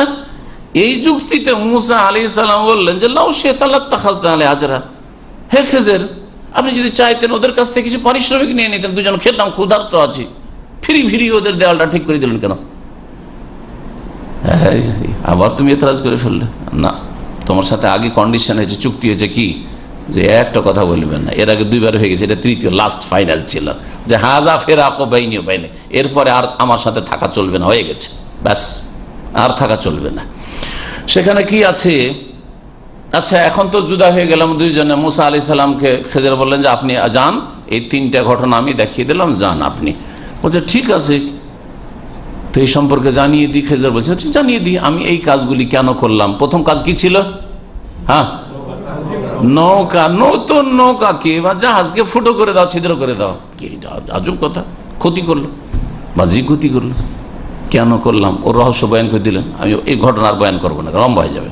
তার দ্বিতীয় কি ছিল? হ্যাঁ, একটা ছেলে খেলাধুলা করছে, ধৈর্য মেরে বেরিয়ে দিল। আরে আশ্চর্য কথা, মানুষের কাজ হইল, খেজর করছে এই কাজ, এখানে এতরাজ করেছিলেন। আর 3 নম্বর কাজ ছিল দেয়াল ঠিক করে দেওয়া। দেয়ালের ঘটনাটি যেহেতু আমাদের বিষয়টা রয়েছে, যে আজকের বিষয়বস্তু, আল্লাহ পাক বলছেন ওয়াম্মাল জিদারু ফাকানা লিগুলামাইন ইয়াতীমাইন ফিল মাদিনা। খেজর আলাইহিস সালাম মুসাকে বলছেন যে রহস্য শুনো, আমি দেয়ালটা কেন ঠিক করে দিলাম ফিরি। এই দেয়ালটি ছিল এই শহরের 2 এতিম বালকের, এর নাবালক হয়ে আছে এখন, গোলাম নাবালক ছেলেকে বলা হয়। 2 গোলাম, 2 বালক, আর এরা এতিম, বাপ মারা গেছে। ওয়াকানা তাহতাহু কানজুন লাহুমা, এই দেয়ালের নিচে তার বাপের পুঁতে রাখা স্বর্ণ সম্পদ রয়েছে, স্বর্ণ চাঁদি রয়েছে, মূল্যবান সম্পদ রয়েছে। ওয়াকানা আবুহুমা সালেহা, আর এই 2 এতিম ছেলের বাপ ছিল বড় নেক লোক। এই কথা হচ্ছে আজকের বিষয়বস্তু। বাপ কি ছিল? বাপ যেহেতু নেক আল্লাহ ভীরু লোক ছিল, সৎকর্মশীল ছিল, ভালো মানুষ ছিল, হ্যাঁ, পরকাল সম্পর্কে চিন্তাশীল ছিল, সেই জন্য বাপের ওসিলাতে, বাপ মারা গেছে, দুনিয়া থেকে চলে গেছে, খেজের আলাইহিস সালাম ওই ইয়েতিম দুই ছেলের ঘরটা ভেঙে পড়তে যাচ্ছিল, কি করলেন? ফ্রিতে সোজা করে দিলেন। আর শুধু ঘর ঠিক করেন না, ঘরটা পড়ে গেলে কি হইতো? যখন দেয়ালটা পড়ে যেত, নিচে থেকে স্বর্ণ চাঁদিগুলো যে পুঁত আছে সেগুলি বেরিয়ে যেত। নাবালক ছেলেরাকে গ্রামবাসী দিত না, সব লুটপাট করে আত্মসাৎ বেইমানি করে নিত, দখল বসিয়ে দিত, ঠিক না? হ্যাঁ, বঞ্চিত হয়ে যেত ছেলে, দুই ছেলে বঞ্চিত হয়ে ইয়াতীমরা। ওয়াকানা তাহতাহু কানজুন লাহুমা, এই দেয়ালের নিচে তার এই দুই ইয়েতিম ছেলের বা তার বাবার পুঁতে রাখা ধন সম্পদ ছিল। ওয়াকানা আবুহুমা সালেহা, আর এই দুই ইয়েতিম ছেলের বাপ বড় নেক লোক ছিল। ফারাদা রাব্বুকা ইয়াবলুগা আশুদ্দাহুমা ওয়া ইস্তাখরিজা কানজাহুমা, আল্লাহ তাআলা চাইলেন যে ইয়াবলুগা আশুদ্দাহুমা, এই দুটো নাবালক ছেলে সাবালক হয়ে যাক, এতদিন পর্যন্ত দেয়াল ঠিক থাক, এতদিন পর্যন্ত দেয়ালের নিচে লুকায়িত থাক, কারণ এখন এগুলো বেরিয়ে গেলে ওরা রক্ষা করতে পারবে না। ওয়াস্তাখরিজা কানজাহুমা, যখন তারা দুইজনে সাবালক হবে তখন, হ্যাঁ, যেইভাবে হোক না কেন এখান থেকে দেয়ালের নিচে থেকে এই পুঁতে রাখা ধন সম্পদ তারা বের করবে। রহমাতাম মির রব্বিকা, হে মুসা, এটা তোমার প্রতিপালকের পক্ষ থেকে এই দুই ছেলে ইয়াতীম ছেলের জন্য রহমত স্বরূপ, আল্লাহ রহমত, এটা আল্লাহর অনুগ্রহ। ওমা ফাআলতুহু আন আমরি, এটা আমি নিজের খেয়াল খুশি করিনি, খেয়াল খুশি জাহাজ ফুটো করে দিলাম, খেয়াল খুশি ওই লোকের ছেলেটাকে মেরে দিলাম, খেয়াল খুশি আমি দেয়ালটা ফ্রিতে ঠিক করে দিলাম, না, খেয়াল খুশি করিনি। যালিকা তাউইলু মা লাম তাসতি আলাইহি সাবরা, এই হচ্ছে বিবরণ, এই হচ্ছে ব্যাখ্যা ওই বিষয়গুলির, যেই বিষয়গুলি সম্পর্কে তুমি ধৈর্য হারা হয়ে যাচ্ছিলে, ধৈর্য ধরতে পারছে, কেন করলেন এটা, কেন করলেন এটা, কেন করলেন। জি, আল্লাহ পাকের কারখানায় অনেক রহস্য হয় যেটা বাহ্যিক বুঝতে পারেন না। আজকে কারো ফ্লাইট আছে, যাবেন বাংলাদেশ, আর মনটা উড়ে গেছে, চলে গেছে না, শুধু বডিটা এখানে আছে, পৌঁছে গেছেন বাড়ি, আপনি বাপ মার সাথে বসে আছেন, কল্পনা করছেন গিয়ে কাকে কেমন করে সালাম করব, কথা বলবো, কার সাথে প্রথম কথা বলবো, স্ত্রীর সাথে প্রথম কেমন দেখা করব, হ্যাঁ, আগে ঘরে ঢুকবো না বাপ মা, না ভাই বোন, না গ্রামবাসী, ইত্যাদি সব কল্পনা জল্পনা মগজে সব বসে আছে, চলে গেছেন আপনি, ঠিক না?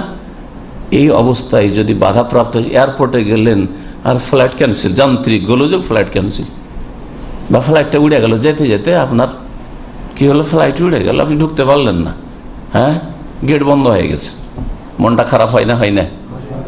মন খারাপ হয় না?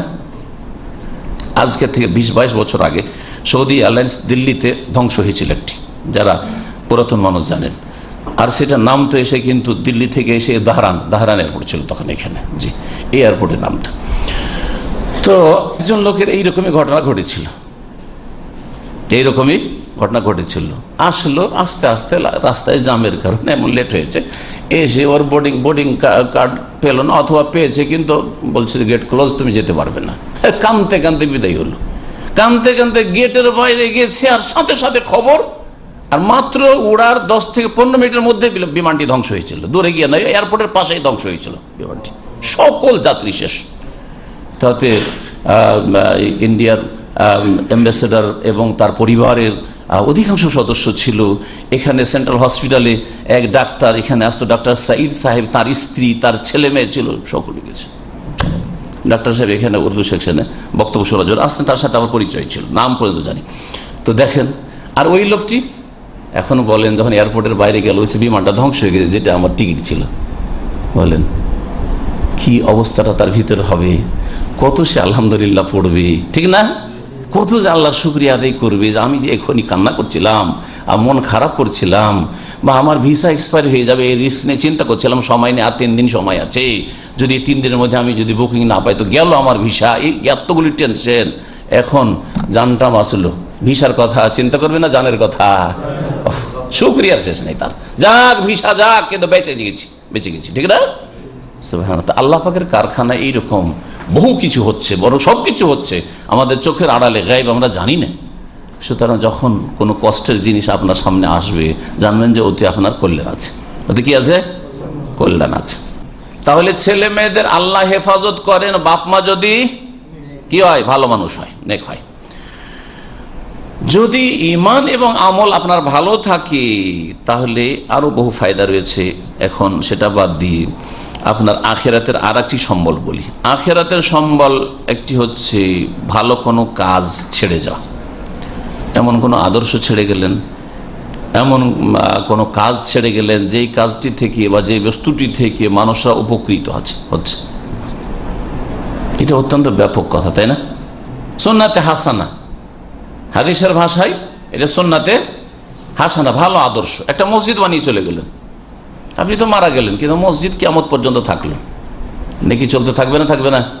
মাদ্রাসা বানিয়ে গেলেন, একটা এতিমখানা বানিয়ে গেলেন, একটা বেনামাজিকে নামাজি বানিয়ে গেলেন, একটা লোক শিরক করতো, কবর মাজার পন্থী ছিল, তাকে হেদায়েত করে গেলেন আপনি। হ্যাঁ, একটা লোক বিদাতি ছিল, তাকে সুন্নতের রাস্তা ধরেন। একটা লোক চরিত্রহীন ছিল একেবারে, হ্যাঁ, হারাম খেত, হারাম কাজ করত, আর সেই লোকটি আপনার মাধ্যমে যেভাবে হোক না কেন, আপনার কথার দ্বারা হোক অথবা আপনার প্রচেষ্টা দিয়ে আপনি ইসলামিক সেন্টার নিয়ে আসলেন বা ইসলামিক সেন্টারে কিছু কিতাব নিয়ে গিয়ে দিয়েছেন অথবা সিডি বা বক্তব্য নিয়ে গিয়ে দিয়েছেন, একটা মেমোরি নিয়ে গিয়ে দিয়েছেন, ওর মাধ্যমেই লোকটি হেদায়েত হয়েছে। আপনি একজন সাধারণ লোক কিন্তু আপনার মাধ্যমে কিন্তু ওই লোকটি হেদায়েত পেয়েছে। জি, মক্কায় গত হজের ডিউটিতে ছিলাম, তো একটা লিমুজিন ট্যাক্সি চালায়, বাংলাদেশি ছেলে, লেখাপড়া তেমন জানে না, ট্যাক্সি চালায়। দেখা তার সাথে, ও আমাকে কয়েক বছর থেকে খুঁজছো দেখা করার জন্য। তো এবার কেমন করে এক ছেলে আছে, তার কাছে খোঁজ পেয়েছে যে শেখ আসছেন এবার হজের ডিউটিতে, আপনার সাথে দেখা করিয়ে দেবো, দিয়ে দেখা করতে নিয়ে এসছে। তো বলছে আমি কিভাবে হেদায়েত হলাম? আমি বেনামাজি ছিলাম, একবার বেদিন ছিলাম, আমি মক্কাতে কোনো নামাজও পড়তাম না, আর মানে খুব খারাপ ছিলাম এক কথায়। কিভাবে আমি হেদায়েত পেলাম? একদিন এক সৌদি আসলো, বলছে সৌদি, আমাকে দেখা হইলো, দিয়ে একটা সিডি দিল, মাত্র একটা সিডি। সিডিটা 1 রিয়াল বা 2 রিয়াল, তাই না? ওর খরচে 1 রিয়ালও লাগে না। একটা সিডি যদি হোলসেল কেনা হয়তো 8 আনা হয়তো বা 60 পয়সা, যাই হোক 1 রিয়াল 2 রিয়ালই ধরেন। একটা সিডি ওই সৌদি দিয়েছে, বাংলায় বক্তব্য ছিল আমার, দিয়েছে সৌদি ওর কাছে। হ্যাঁ, শুনেছে, শোনার পর খুব ভালো লেগেছে। কি যে বিষয় ছিল আমার মনে নাই ঠিক, কিন্তু ও বলেছে আমাকে সাক্ষাতে, গত হজের ঘটনা।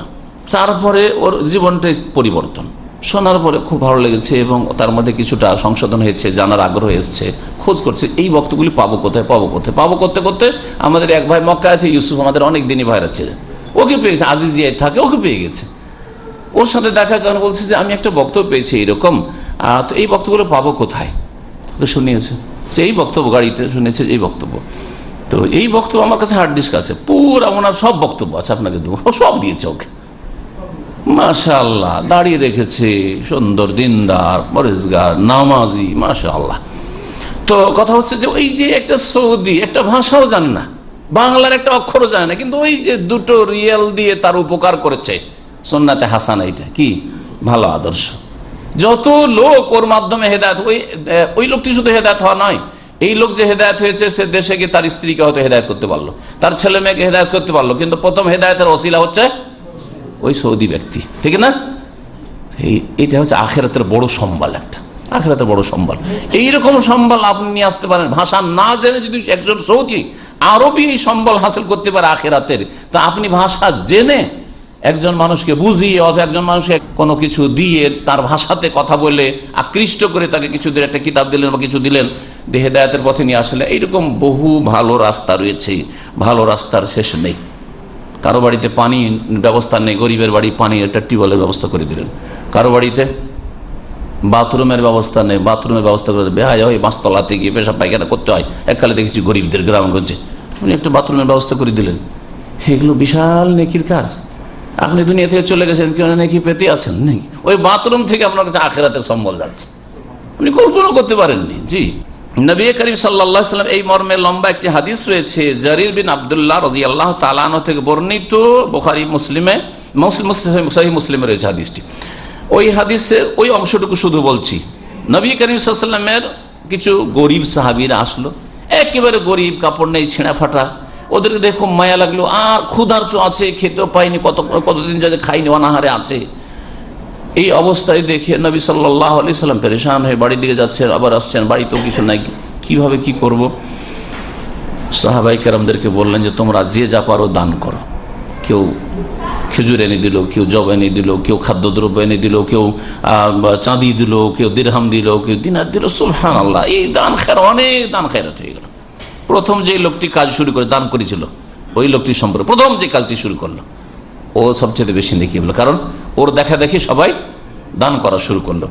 নবী করিম সাল্লাল্লাহু আলাইহি ওয়াসাল্লাম বলছেন, মান সান্না ফিল ইসলামে সুন্নাতান হাসানা। দেখে এত খুশি হইলেন যে এদের সমস্যার সমাধান এই গরিবগুলির, অভাবীগুলির হয়ে গেল। যেই ব্যক্তি ইসলামে ভালো আদর্শ চালু করে, একটা ভালো কাজ চালু করে দিলেন। গ্রামে আপনার কোরআন শিক্ষার ব্যবস্থা ছিল না, প্রথম গিয়ে আপনি চালু করলেন। গ্রামে আপনার ইসলামিক লাইব্রেরি বলে কিছু একটা ইসলামিক কিতাব পাওয়া যেত না, বিদাতে ভরা, বিদাতি কিতাবে ভরা, একটা সহি কিতাবের ইসলামিক লাইব্রেরি করে দিলেন, সুন্নাতে হাসানা। মান সান্না ফিল ইসলাম সুন্নাতান হাসানা। সৌদি আরবে এই যে ইসলামিক সেন্টারগুলি প্রবাসীদের জন্য সর্বপ্রথম আল কাসিমে শুরু হয়েছে। আমার এক সপ্তাহ পরে ওই সবচেয়ে পুরাতন ইসলামিক সেন্টারের বক্তব্য আছে, যেটা বোরাইদায় রয়েছে। প্রথম চালু করেছেন, যেই ব্যক্তি চালু করেছেন তার নাম জানি, তাকে চেনিও, শেখ আব্দুল আজিজ।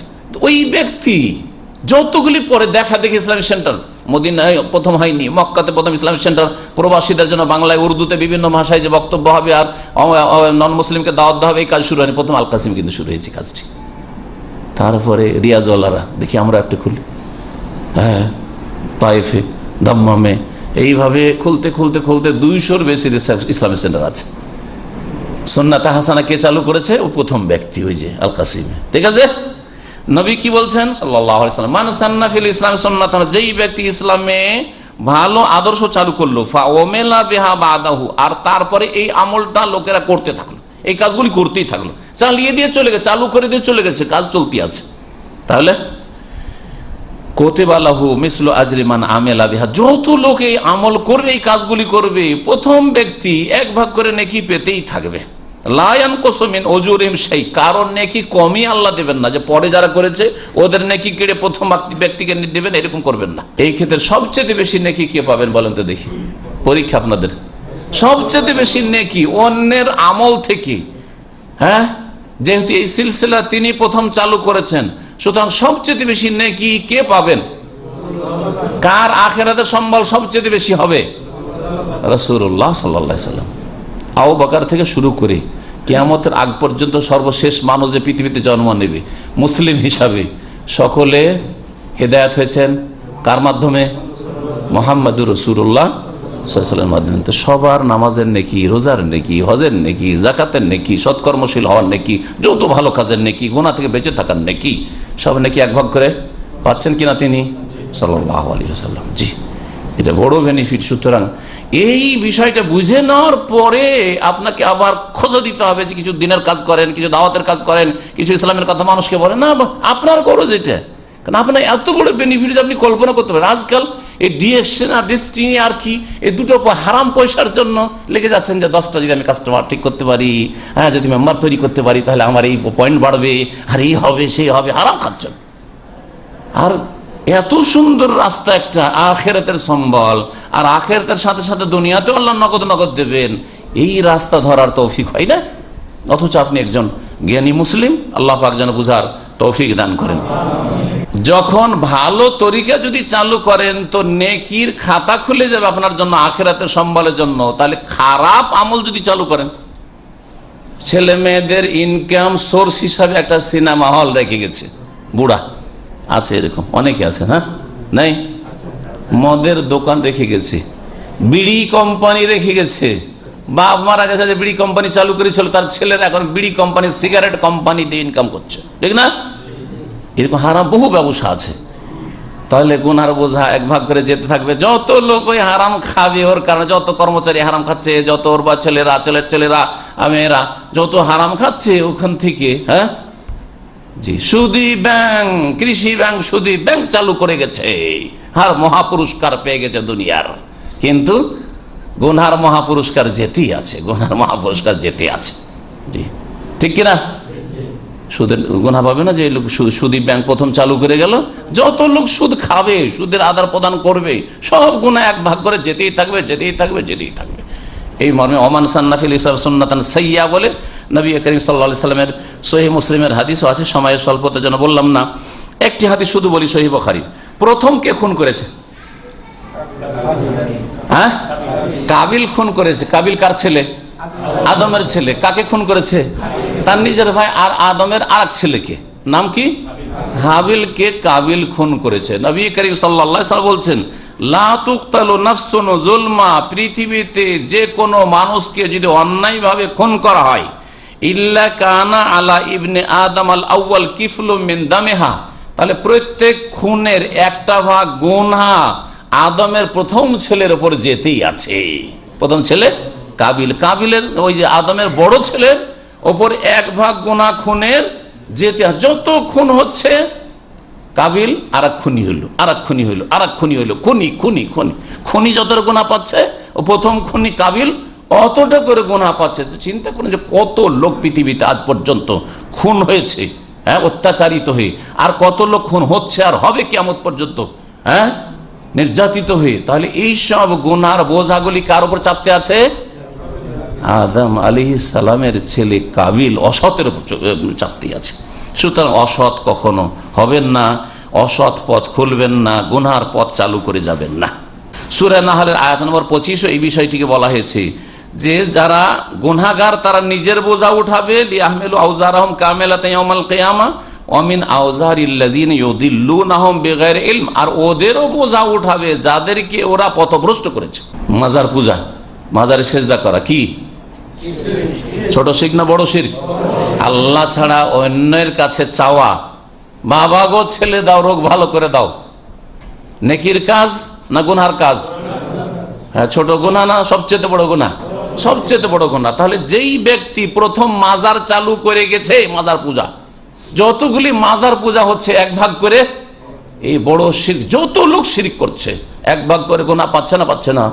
ওইরকম মূর্তি পূজা যে প্রথম চালু করেছে, এক ভাগ করে মূর্তি পূজার যত গুনাহ হচ্ছে শিরকে পাচ্ছে। মিলাদ করা সওয়াবের কাজ, বিদাত, বিদাত মানে গুমরাহি, গুমরাহির পরিণাম জাহান্নাম। তো যেই ব্যক্তি প্রথম মিলাদ চালু করেছে তার দশা কি হবে ওই রাফেজির?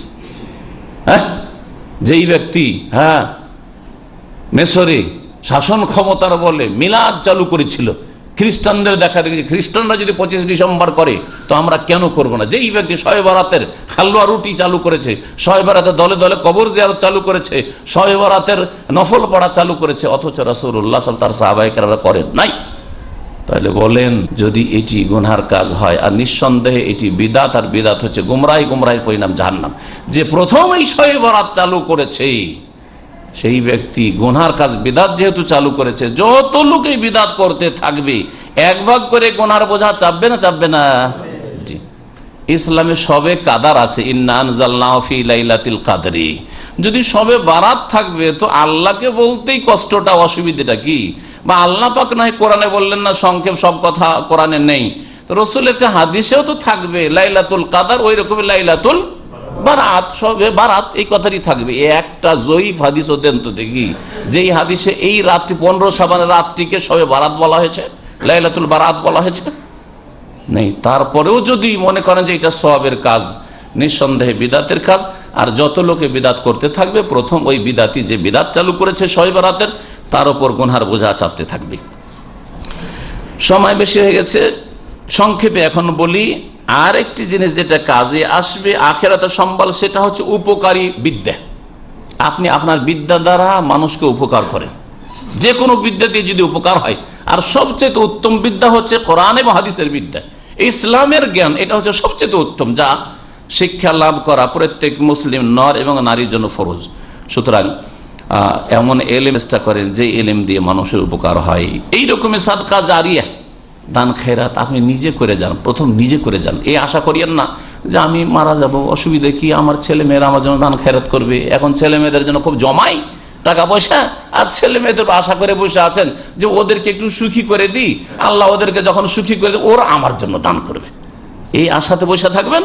অধিকাংশ লোক কিন্তু এরকম, সব টাকা পয়সা জমিয়ে রাখছেন ছেলে মেয়েদের জন্য, আর আশা করে বসে আছেন যে ছেলে মেয়েরা যাতে করে আমার মরার পরে দান খায়রাত করে আমার জন্য। না, এরকম কাজ করবে, নিজে কিছু করে যান যেটা নিশ্চিত কনফার্ম যে আমি পেয়ে গেছি, আমি দান খায়রাত করে দিয়েছি মানে পেয়ে গেছি। আর ছেলে মেয়ে করবে না করবে, সৎ হবে অসৎ হবে আল্লাহ ভালো জানে।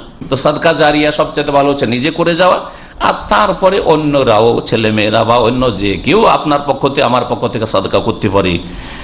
এইরকমই আখিরাতের একটি বড় সম্বল হচ্ছে নেক সন্তান সন্ততি, ভালো ছেলে মেয়ে, আল্লাহ ভীরু ছেলে মেয়ে।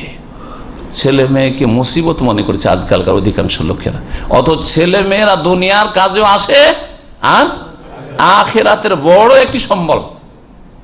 যেমন সাদকা, দেখেন এমনি পয়সা কিন্তু আখিরাতের বড় সম্বল নয়। পয়সা যদি আল্লাহর সন্তুষ্টিতে লাগান তাহলে আখিরাতের সম্বল, না হইলে পয়সা বিপদ নিয়ে আসে। অধিকাংশ সময় পয়সা মানেই গুনহার দিকে নিয়ে যায় বেশি। অধিকাংশ পয়সা লোকেরাই পাপে ডুবে আছে। ছেলেকে যদি নেক বানিয়ে দিতে পারেন, ছেলে 7 বছর থেকে চেষ্টা করলেন নামাজ শিখাবার জন্য, 10 বছরে নামাজ ধরিয়ে দিতে পারলেন, 15 বছর পরে আর জীবনে নামাজ ছাড়েন আপনার ছেলে মেয়ে। সাবালক সাবালিকা হলে জীবনেও নামাজ ছাড়েন। এইরকম নামাজি ছেলে, ধার্মিক ছেলে, ইসলাম সম্পর্কে জ্ঞান দিয়ে দিয়ে নামাজি বানিয়ে দিয়ে আপনি চলে গেলেন, এই পথে আপনি লাগিয়ে দিয়ে চলে গেলেন, তাহলে এই ছেলে আপনার আখিরাতের বড় সম্বল। ডাক্তার আখিরাতের বড় সম্বল নয় আপনার ছেলে, ইঞ্জিনিয়ার আপনার আখিরাতের বড় সম্বল নয়। কিন্তু নেক ছেলে যদি হয় আপনার, কোরআন এবং হাদিসের জ্ঞান অর্জন করেছে, মাদ্রাসা পড়লেই শুধু নয়, ডাক্তার ইঞ্জিনিয়ার হওয়ার সাথে যদি ঈমান আমল ভালো থাকে সেটা চলবে।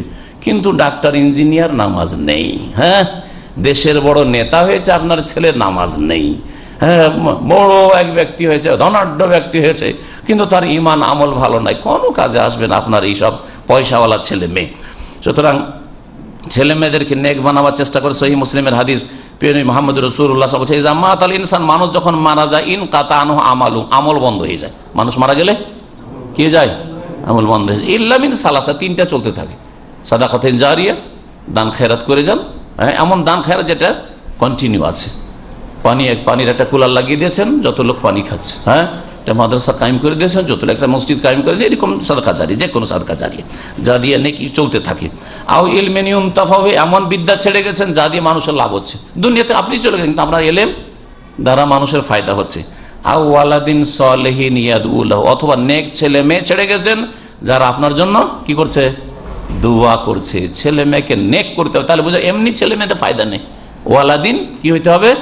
সালিহিন, সৎ সন্তান যদি রেখে যান, ইয়াদউ লাহু, তাহলে দোয়া করবে। আর যেই সন্তান মসজিদে যায় না নামাজ পড়তে, সে বাপ মায়ের জন্য দোয়া করবেই কি? আর যদি দোয়া করে তো দোয়া কবুলই বা কি হবে?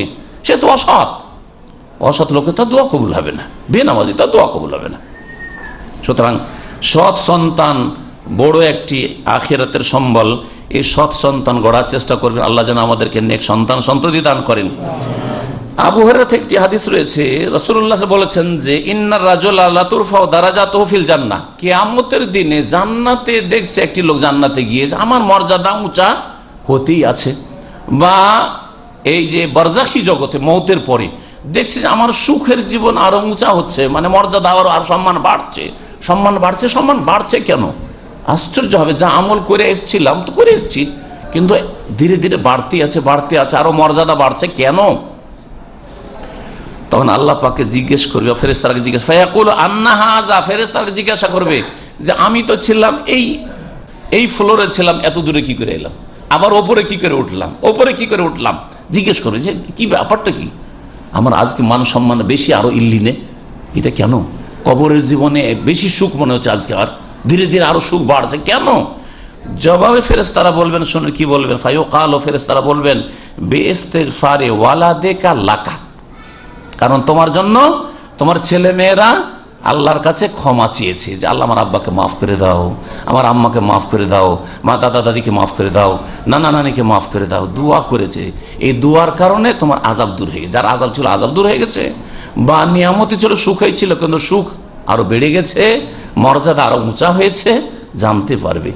তাহলে বারজাখী জীবনে ওখান থেকে জানতে পারবে যে আমার ছেলে মেয়ে কি করছে, আমার জন্য দোয়া করছে, আল্লাহর কাছে ক্ষমা চাইছে আমার জন্য। রব্বির হামহুমা কামা রাব্বায়ানি সগীরা বলছে। একটি হাদিস বলে শেষ করছি, এই হাদিসটি ইবনে মাজাহ রয়েছে, আর এই যে হাদিসটি বলবো এখন সেটা ইবনে মাজাহ, আর দুটোই হাদিস সহিহ এবং হাসান। আবু হুরায়রা থেকে বর্ণিত, রাসূলুল্লাহ সাল্লাল্লাহু আলাইহি ওয়াসাল্লাম বলেন, ইন্না মিম্মা ইয়ালহাকুল মুমিনা মিন আমালিহি ওয়া হাসানাতিহি বাদা মাউতিহি, মুমিন ব্যক্তির ইন্তেকালের পরে তার আমল এবং নেকি যা পৌঁছিতে থাকবে। মারা গেছে, নামাজ বন্ধ, রোজা বন্ধ, সব বন্ধ না, কিন্তু আমল পৌঁছিতে আছে, নেকি পৌঁছিতে আছে। কি? প্রথম যেই জিনিস দ্বারা নেকি পৌঁছিত, ইলমান আল্লামাহু, কাউকে যদি এলেম শিখিয়ে যায়, কিছু বিদ্যা দিয়ে গেছে, শিখিয়ে গেছে, ওয়া নাশারাহ বা প্রচার প্রসার করে যায়, বই ছাপিয়েছে, হ্যাঁ, তারপরে সিডি বিতরণ করেছে, যে কোনো জিনিস দিয়ে এলেমের প্রচার প্রসার ঘটে। 2 নম্বর ওয়া ওয়ালাদান সালেহান তারাকাহু, নেক সন্তান ছেড়ে গেছে, ভালো ছেলে মেয়ে ছেড়ে গেছে। ওয়া মুসহাফান ওয়ারাসাহু, অথবা কোরআনে কারীম রেখে গেছে, মসজিদে 10-20টা কোরআনে কারীম দিয়ে গেছে, কোরআনে কারীমের তরজমা তাফসীর দিয়ে গেছে, হ্যাঁ, বাড়িতে রেখে গেছে, ছেলেমেয়েরা পড়ছে। বাড়িতে যদি কিনে ওই কোরআনের তরজমাগুলি বা তাফসীরগুলি না রেখে যেত তো ছেলেমেয়েরা হয়তো পড়তো না।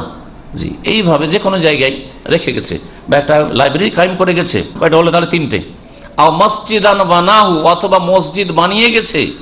আও বাইতাল লিবনিস সাবিলে বানাও, অথবা মুসাফির খানা তৈরি করেছে। অনেকে মুসাফির খানা তৈরি করেন, নেকির কাজ মনে করেন না। আপনি রাস্তায় একটা মুসাফির খানা তৈরি করেছেন, যেখানে সে লোকেরা আসছে, একটু বিশ্রাম করছে, যাচ্ছে, নাকি? হ্যাঁ, পানি রাস্তায় একটা টিউবওয়েল পুঁতে দিয়েছেন, লোকেরা যারা রাস্তা দিয়ে চলবে পানি পাবে, নাকি?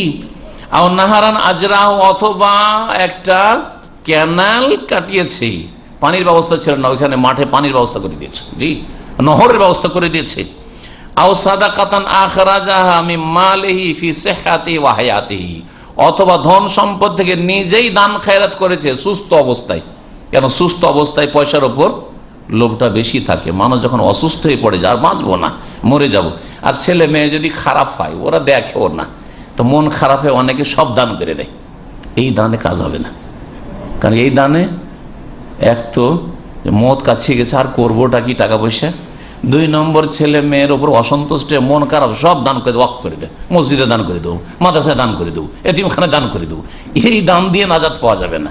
সুস্থ অবস্থায় সুস্থ অবস্থায় দান করতে হবে, আর জীবদ্দশায় নিজেই করে যান, যাতে নিশ্চিত হন যে আমি এই কাজগুলি, এই দান খায়রাতগুলি করতে পেরেছি। ইয়ালহাকুহু মিন বাদে মওতিহি, ইন্তেকালের পরেও এই নেকির সম্বলগুলি পৌঁছিতেই থাকবে। আল্লাহ পাক যেন আমাদের জন্য নেকির রাস্তা খুলে দেন। যতদিন আমরা দুনিয়ায় থাকবো, আল্লাহ পাক বেশি বেশি নেক কাজ, ভালো কাজ করার তৌফিক দান করেন। গুনার কাজ থেকে সম্পূর্ণরূপে আল্লাহ পাক বেঁচে থাকার যেন তৌফিক দান করেন।